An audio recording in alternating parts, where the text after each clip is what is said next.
they gave their blood. For their friends they gave their love. For past generations, strength in their hearts, they fought for an Ireland that's free from the plough to the stars. The good thing about this album is we had a great idea on what we wanted to say in each song. So it was just really a case of finding the right words and the right chords to put that across.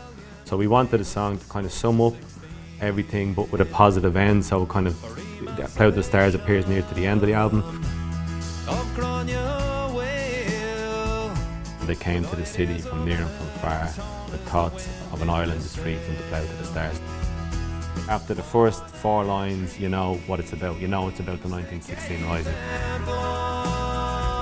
Maybe our own opinion comes through in the positivity of Plough to the Stars, because we make that an up-tempo song and it's a bit of a celebration. Hopefully that's the only place where you see me and John's opinion coming through. The rest of it, you read accounts and you try to express what those people are feeling, not what we feel about it. From the plough to the stars, dreamed of an Ireland that's free from the plough to the stars.